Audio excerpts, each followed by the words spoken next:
Matapos putulin ni Taekyang ang kamay ng matandang elder, siya ay lumingon kay Waikyang at sinabi na mukhang ang tatlong magkakapatid ay talagang lumaki ng kahanga-hanga.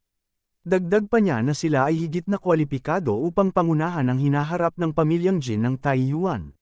Ngunit sumagot lamang si Waikyang sa matandang elder na ang kanyang nakababatang kapatid ay ang karangalan ng pamilyang Jin ng Taiyuan.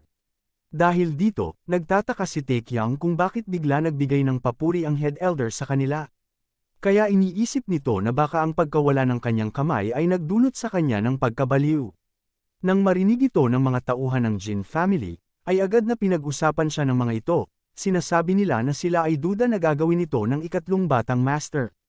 Pero si Taekyang ay narinig ang kanilang pag-uusap at wika nito sa kanyang isip na hindi niya naman hinahangad na maging pinuno ng pamilya. At wala rin siyang balak na makuha ang posisyong yon. Gayunpaman, nagsalita ang head elder kay Waikyang na ang kapangyarihan ay nakakamit kapag nagsisimulang baliwalain ang iyong halaga ng sarili mong pamilya. Sa puntong yon, sinabi ng matandang head elder na kapag nagsimula nitong maisip ang katotohanan sa likod ng kanyang pahayag, ay marahil hindi na nito magpatuloy pa sa paggalang ng kanyang kapatid. Dahil dito, nagtanong si Waikyang sa kanya kung ito ba ang dahilan ng lahat kaya siya naging ganito. Nang marinig ito ng matandang elder, tinanong nito si Waikyang kung ano ang kanyang ibig sabihin. Sa puntong yon, mariing sinagot ni Waikyang kung ang dahilan ba ng lahat ng kanyang pagtataksil ay dahil sa pagbaliwala sa kanya ng sarili nitong pamilya. Matapos marinig ito ng head elder, siya ay huminto at hindi nagsalita. Habang si Taekyang ay iniisip na ang dahilan nito ay ang away sa pagitan ng mga mana ng pamilya, kaya siguro nagkaroon ng ganitong gulo ngayon. Kaya tinanong ni Waikyang sa matandang elder kung ano ang nangyari sa kanyang nakaraan. Sa oras na yon, tinanong ng head elder kung gaano kakilala ni Waikyang ang kanilang lolo. Sumagot naman si Waikyang na hindi niya masyadong narinig ang tungkol sa kanyang lolo, at hindi rin ito naikwento ng kanyang ama sa kanila. Sa pagkakataong yon, kinuwento ng head elder ang pagkatao ng kanilang lolo. Sinabi nito sa kanila na siya ay isang napakasalbahing tao, hindi lamang sa kanyang mga anak, kundi pati na rin sa kanyang nag-iisang kapatid. Dahil minsan, naging malapit sila sa isa't isa, pero dahil sa mga pagkakaiba sa kanilang paniniwala, unti-unti silang nagkahiwalay ng loob. Nang panahong din na yon nagsimula ang isa sa dakilang digmaan ng mga pangkat. At sila ang mga pangkat ng mga tagasunod ng demonyo. Noong panahong yon, sila ay sinalubong ng buong lakas ng puwersa ng mga demonyong kalaban. At ang kapalaran ng Mirim World ay nakasalalay sa digmaan na yon. Kaya't mabilis na bumuo ang matandang elder ng kanilang alyansa sa lahat ng 9 na pangkat upang ipagtanggol ang kanilang mga sarili. Dahil dito, pinagsama-sama nito ang lahat ng mga mandirigma sa rehiyon ng Shanxi sa ilalim ng pamilya Jin ng Taiyuan. At ang pangwakas na labanan ay naganap dito, sa 8 Heavenly Valley. Sa oras na yon, sinambit ni Waikyang na alam niya ang tungkol sa laban na yon dahil yun ay labanan ng 300 mandirigma laban sa 3,000 na kaaway. Kung saan nanalo ang matandang elder sa isang himalang tagumpay. Sinabi rin ni Waikyang na dahil sa tagumpay na yon, siya ay binigyan ng titulong tinatawag na Blade of Flowers, at yun ay naitatag rin sa buong kasaysayan. Tinugunan naman ng matandang elder na ang lahat ng kanyang sinabi ay pawang totoo. Ngunit sinabi rin ng matanda na nagkaroon ng isang ambush sa araw na yon. Nang marinig ito ni Waikyang, siya ay nagulat sa sinambit ng matanda. Habang siya ay nakatingin sa kanyang sandata, sinabi ng matandang elder na dahil din sa digmaan na yon, sila ay naitulak pabalik sa kailaliman ng lambak. At siya ay patuloy rin sa kanyang paggamit ng espada sa labanan na yon, ngunit isang kaisipan lamang ang paulit-ulit na bumabalot sa kanyang isipan ng araw na yon. At yon ay kung paano nila nagawang mag-set up ng isang ambush ng mas maaga. Sapagkat ang tanging nagbabantay sa pasukan ng 8 Heavenly Valley ay walang iba kundi ang nakatatandang kapatid nito. Dahil sa pangyayaring yon, 8 lamang sila ang nakaligtas sa digmaan na yon. At nang sila ay makabalik sa pangunahing pamilya, hindi niya kailanman malilimutan ang gulat sa mukha ng kanyang kapatid. Matapos nito, nagtanong si Waikyang kung yun ba ang katotohanan ng lahat. Sumagot naman ang matandang elder na ito ay natural lamang na magbago ang mundo. Dagdag pa ng head elder na siya ay hindi nabuhay ng ganito katagal kung hindi ito kumilos batay sa kanyang mga pagdududa.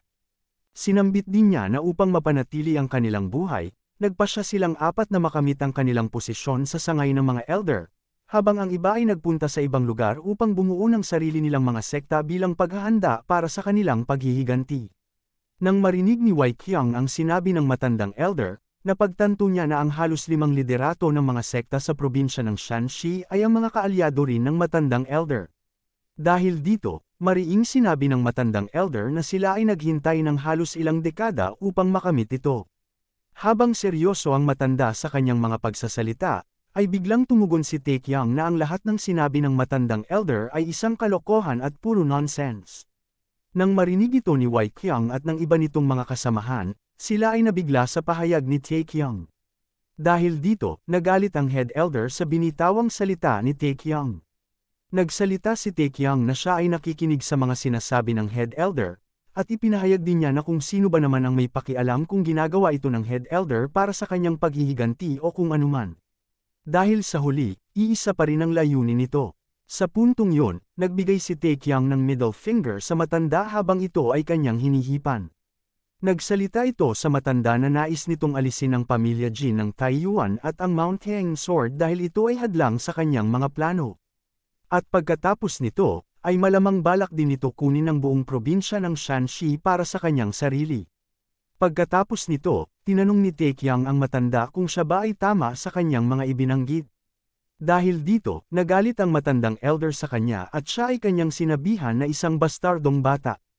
Pero si Te Qiang ay pilit pa rin nagbibigay ng kanyang mga punto, at doon ay tinanong nito ang matanda na kung siya ay mali sa kanyang mga sinabi. Bakit isinasagawa ng matanda ang kanyang paghihiganti ngayon na dapat sana ay noon pa niya ito ginawa? Sapagkat ang lahat ng mga ito ay nangyari 40 taon na ang nakalipas. At ilan sa mga taong nagtaksil sa kanya ay malamang patay na ngayon.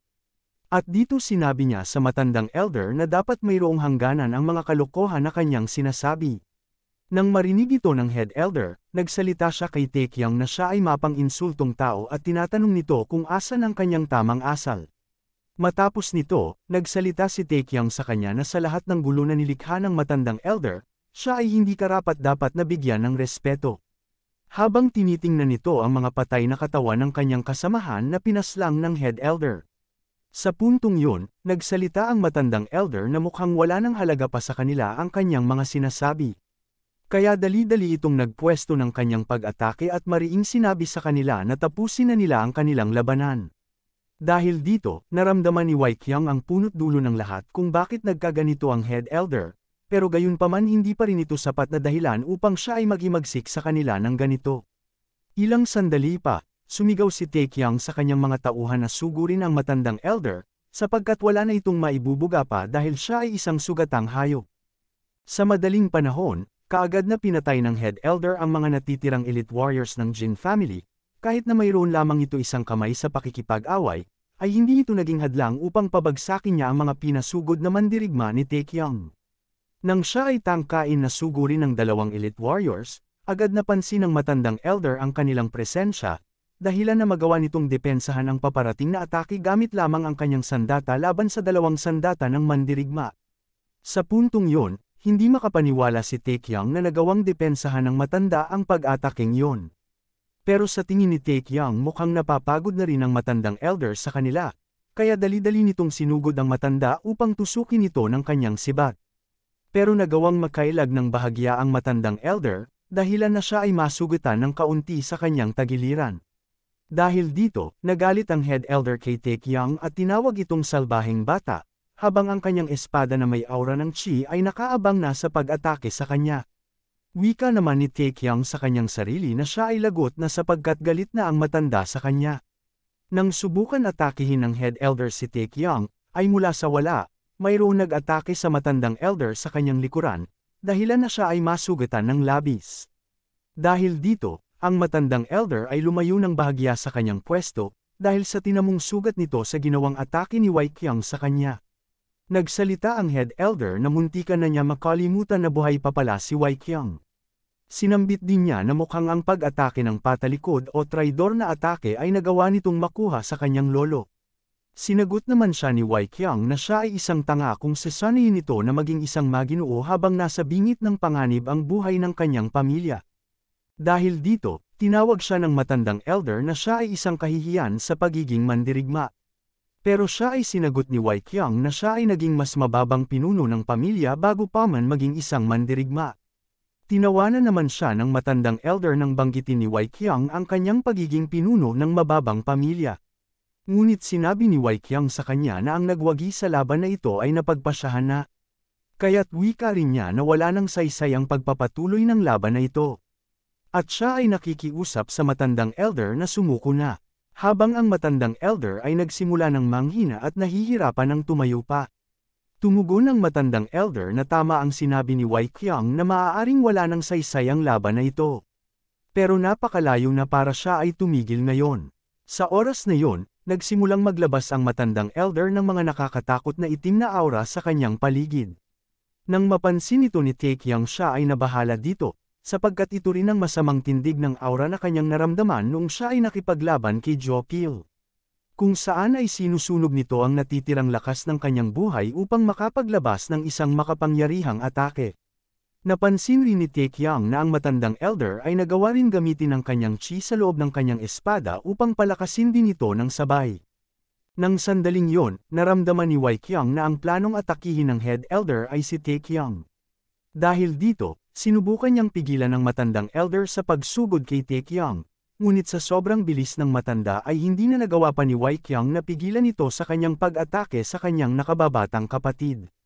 Matapos nito, sinabi ni Tae Qiang sa kanyang sarili na malamang ito na ang kanyang katapusan at kailangan niyang makapag-isip ng dapat nitong gawin. Kaya ng sandaling yon, pumikit si Tae Qiang ng kanyang mga mata at tinutok nito sa kanyang harapan ang hawak nitong sibat. Nang maramdaman ni Tae Qiang ang pagkabaon ng kanyang sibat sa katawan ng isang tao, siya ay nagmulat ng kanyang mga mata habang ito ay naguguluhan sa mga nangyayari.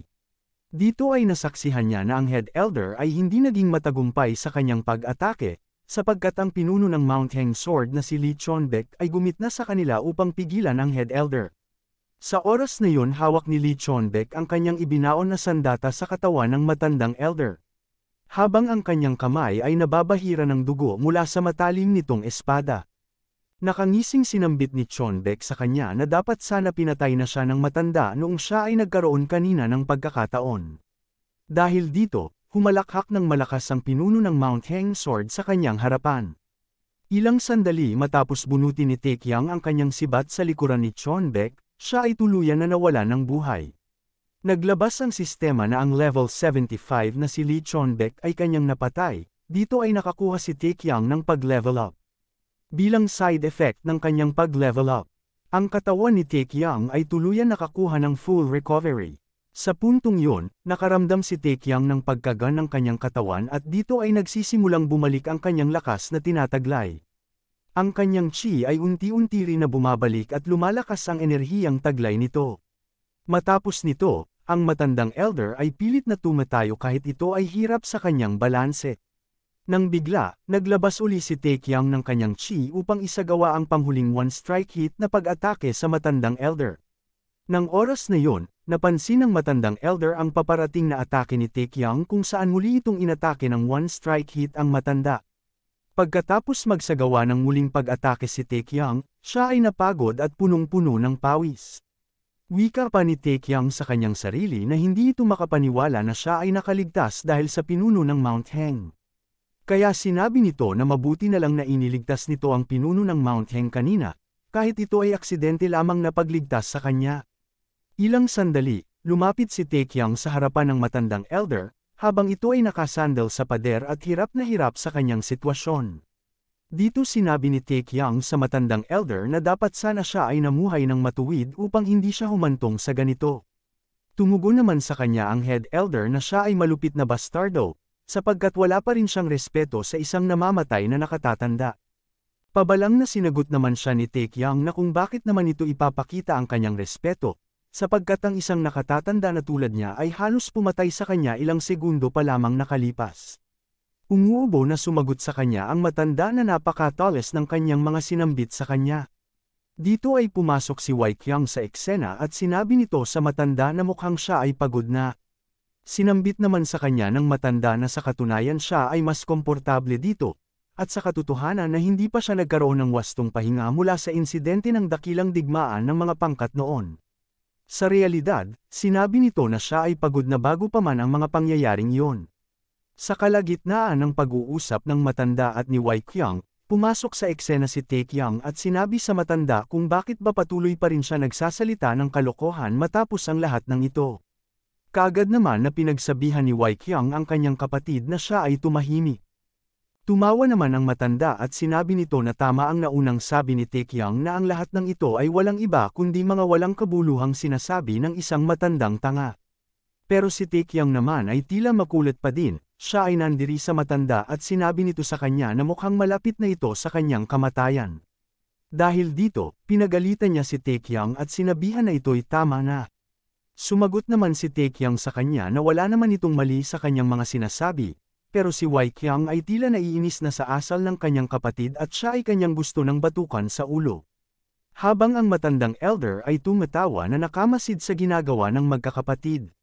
Ngunit siya ay naging malungkot nang bigla nitong naalala ang kanyang nakaraan kung saan silang dalawa ng kanyang kapatid ay magkasama at may ganitong relasyon tulad nila ni Wai Qiang at Taekyang, ngunit ang lahat ng iyon ay mananatiling mga alaala na lamang. Ilang sandali pa, tuluyan ang nawala ng buhay ang matandang head elder. At sa oras na yon, napansin ni Taekyang ang pagbagsak ng kamay ng head elder. Habang si Wai Qiang ay nakatitig at nakaramdam ng kaunting awa sa matanda. Nang sandaling yon, tuluyan ang natapos ang laban sa pagitan ng matanda at ng magkakapatid. Dahil dito, nakatanggap si Taekyang ng notification sa sistema, kung saan nagawa niyang patayin ang level 95 na si Jin Baekyang o ang tinatawag na head elder. At siya ay nakakuha ng maraming beses ng pag-level up. Ipinahayag rin ng sistema na siya ay nakakuha ng isang titulo na Sleeping Dragon of Shanxi. Nakatanggap din siya ng napakaraming antas at napakalaking kasikatan. Inilahad rin ng sistema na natapos din niya ang misyon sa pagsugpo ng traidor. Pagkatapos nito, sumigaw ng malakas si Mujin na ang ikatlong batang master na si Jin Taekyang ay nagawang patayin ang head elder. Sa puntong yon, sumigaw ang mga tauhan ng pamilyang Jin na ang Sleeping Dragon of Shanxi ay nagawang talunin ang The Blade of Illusions. Dahil dito, nawala ng pag-asa ang mga pangkat ng matandang head elder. Habang nagsisigawan ang lahat sa natamong tagumpay ni Taekyang, ang mga pangkat ng matanda ay nagsimulang sumuko at binitawan ang kanilang mga espada. Habang nagdiriwang ang mga mandirigma ng Jin family, si Wai Pang ay nasa likuran nila at hindi rin makapaniwala sa sinisigaw ng mga tao. Dahil dito, nakangiting sinambit ni na Wai Pang na kung ito ay kanyang iisipin, ang ikatlong batang master na kilala sa pagiging pasaway ay tumanggap ng ganitong papuri. Iniisip din niya na mukhang magiging busy na muli ang lahat sa Taiyuan simula ngayon. Lumingon naman si Wai Pang sa sugatan na First Elder, at tinatanong nito kung ano na ang balak nilang gawin ngayon. Seryosong sumagot sa kanya ang First Elder na kung si Wai Pang ba ay naniniwala sa mga sinisigaw nila. Tinugunan naman ni Wai Pang na ang lahat ay sumisigaw na namatay na ang head elder, kaya siya ay nagtataka kung ano ibig ipahiwatig ng First Elder sa kanya. Sa kanyang pahayag, sinabi ng matanda na ito ay nangangahulugan lamang na ang kamatayan ng head elder ay bahagi pa rin ng plano ng kanilang master. Giit pa niya na kung siya ay naniniwala na ang ikatlong young master na si Taekyang ang tunay na pumatay sa head elder, ay marahil siya ay tanga para paniwalaan ito. Wika naman ni Wai Pang sa kanya na kung ang lahat ba ng iyon mula dito ay nagawa pa niyang makita gamit ang kanyang isang mata lamang. Sumagot naman ang matanda sa kanya na simula nang mawala ang kanyang isang mata, ay mas gumanda pa lalo ang kanyang paningin. Nagsalita si Wai Pang sa kanya na kung siya ay makakatanggap ng agarang gamot ngayon, may pagkakataon pa siyang mabuhay muli. Pero ito ay tinanggihan ng First Elder, sapagkat siya ay nakatakda rin na mamatay, at ito'y magiging masakit na kamatayan. Dagdag pa niya na hindi na nila magagawang tulungan siya. Kaya tinanong ni Wai Pang kung ano ang kanyang ibig sabihin dito. Sa oras na yon, mariing sinabi ng First Elder na siya ay pakinggan mabuti sa kanyang mga sasabihin. Kaya tumitig si Wai Pang sa kanya at tila mayroon siyang napansin sa First Elder. Dito ay nagsisimulang umulbo ang mga ugat sa leeg ng First Elder. Habang ito ay unti-unting kumakalat sa kanyang ulo na parang isang lason at siya ay nagsisimulang lumuha ng mga dugo sa kanyang mata. Sa puntong yun, sinambit ng First Elder na ang Dark Heavens ay nakamasid, pero bago pa man niya matapos ang kanyang salita. Biglang samuka ng dugo ang matanda at siya ay namatay ng sandaling iyon. Dahil sa pangyayaring ito, labis na nagulat si Wai Pang sa kanyang mga nakita. Iniisip nito ang nangyari sa First Elder na kung ito ba'y isang lason o isang ipinagbabawal na mahika. Iniisip ni Wai Pang ang huling sinabi ng First Elder ang tungkol sa Dark Heavens, at sigurado siya na tama ang kanyang narinig. Napagtanto ni Wai Pang sa oras na iyon na ang ibig ipahiwatig sa kanya ng First Elder na sila ay mag-ingat sa The Dark Heavens. Habang abala ang lahat sa pagdiriwang ng pagkapanalo nila sa digmaan at sa mga papuri kay Taekyang bilang the Sleeping Dragon of Shanxi.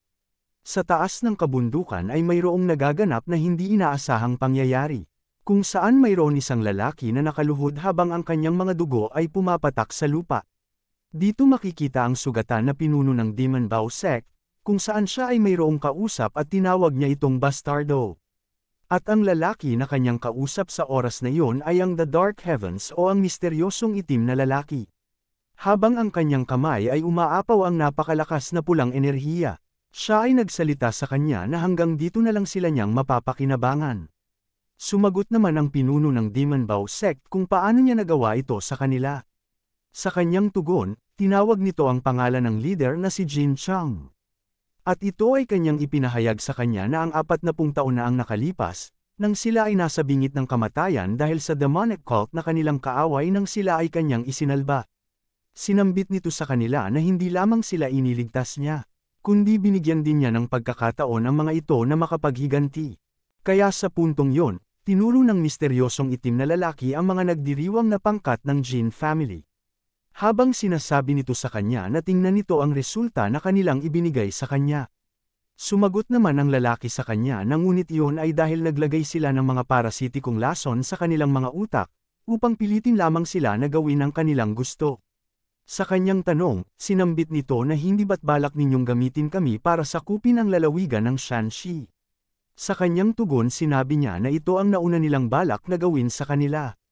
Dahil dito, nanginginig sa galit si Jun Chang na nagtanong sa kanya kung ano ang layunin ng paggamit sa kanila sa ganitong paraan. Nang oras na yon, seryosong nakatingin ang misteryosong lalaki sa kanya, at sinambit nito na sila ay kanyang ginamit para sa mas malaking kaganapan na hindi pa niya nakikita. Sa puntong yon, pinatay ng misteryosong lalaki ang pinuno ng Bao Demon Sect, kung saan ginamit nito ang kanyang kasanayan na One Palm Strike.